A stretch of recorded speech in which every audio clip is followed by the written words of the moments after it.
Terima kasih Nina. Baik Tribuners, dapat kami sampaikan bahwa kemarin itu sebanyak 12 orang tersangka kasus dugaan korupsi dana belanja tidak terduga atau BTT di Badan Penanggulangan Bencana Daerah atau BPBD Kabupaten Seluma itu dilimpahkan ke Kejati Bengkulu nih Tribuners. Limpahan 12 tersangka tersebut dilakukan pada pagi hari kurang lebih sekitar 10 waktu Indonesia Barat di kantor Kejaksaan Tinggi Bengkulu, di mana para tersangka sendiri itu diantar oleh penyidik Tipikor di Reserse Polda Bengkulu dengan menggunakan mobil tahanan. Dan pada saat tiba di Kejati Bengkulu, itu mereka menggunakan baju bebas dengan kondisi tangan dalam keadaan terborgol. Dan dari 12 orang tersangka, itu dapat kami sampaikan kepada Tribuners bahwa dua diantaranya merupakan pejabat di BPD Kabupaten Seluma, yaitu Kepala Pelaksana BPBD Kabupaten Seluma dan juga Kabid RR BPBD Kabupaten Seluma. Sedangkan untuk 10 orang lainnya itu merupakan kontraktor dan juga konsultan yang terlibat dalam kasus ini nih Tribuners. Dan selanjutnya disampaikan oleh Kasipenkum Kejati Bengkulu yaitu Ristianti Andriani untuk pasal yang akan dikenakan pada 12 tersangka tersebut adalah pasal 2 dan juga pasal 3 Undang-Undang Tipikor junto pasal 55 ayat 1 KUHP. Dan 12 tersangka ini sendiri dengan sudah diserahkan kepada pihak Kejati Bengkulu, saat ini statusnya sudah resmi menjadi tahanan Kejati Bengkulu. Dan untuk penahanan sendiri nantinya akan dititipkan di Rutan Malabro Bengkulu seperti sebelumnya di Tribuners. Dan Ristianti juga menyebutkan nantinya dari 12 tersangka tersebut pihaknya akan menyiapkan sekitar 13 orang jaksa penuntut umum atau JPU yang akan mendampingi proses persidangan terhadap 12 tersangka ini.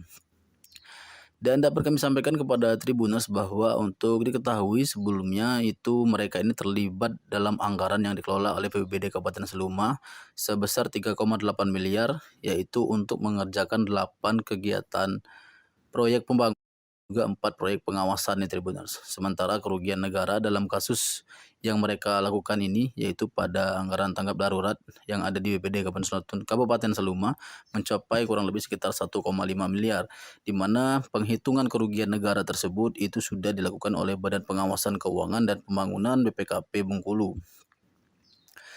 Dan atas kasus ini sebenarnya sudah ada 3 tersangka pada awal kasus yang sudah melakukan pengembalian kerugian negara. Di antaranya pertama yaitu berinisial CP yang merupakan Wakil Direktur PT Cahaya Dharma Konstruksi yang sudah mengembalikan kerugian negara sebesar 223 juta rupiah. Kemudian kedua ada juga SE selaku Wakil Direktur CV Asilia Rosalstari yang mengembalikan kerugian negara sebesar 159 juta rupiah.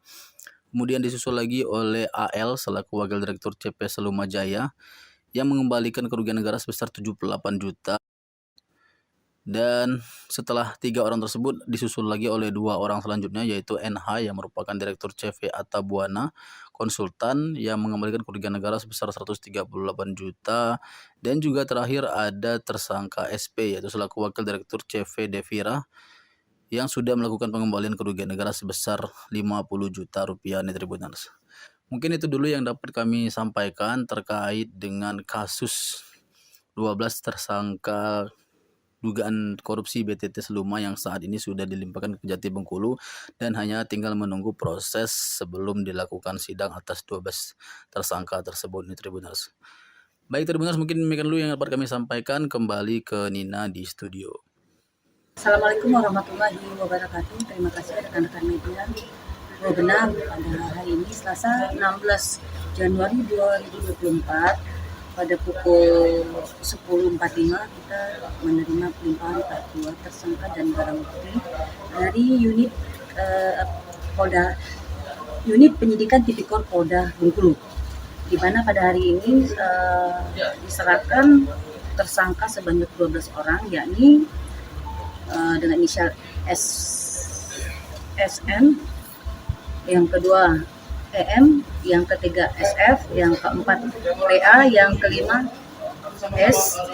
S, yang keenam NH, yang ketujuh MH, yang ke-8 CP, yang ke-9 NN, yang ke-10 AJ, yang ke-11 DI, yang ke-12 GF, di mana kita sudah mempe 21 pada bulan Desember 2023 yang lalu pasal yang ke-12 tersangka, yaitu yang dilanggar pasal 35 ayat 2 Undang-Undang Nomor 46 Tahun 2009 tentang Pengadilan Tindak Pidana Korupsi, dan ditahan di rutan sejak tanggal 12 Oktober 2023 hingga saat ini. Artinya hari ini juga dilanjutkan untuk 20 hari ke depan.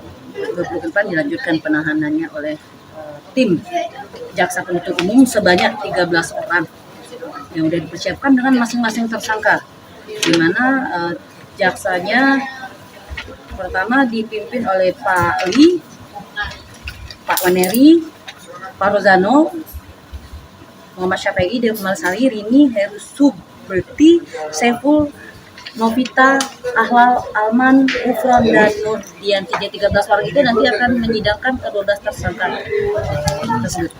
Gabungan yuk Kejati sama Kejaksaan jaksanya ini. Iya, kalau untuk sementara karena kita di lokus di sini dan ditunjuk 13 orang yang saya. Download Tribun X sekarang, menghadirkan lokal menjadi Indonesia.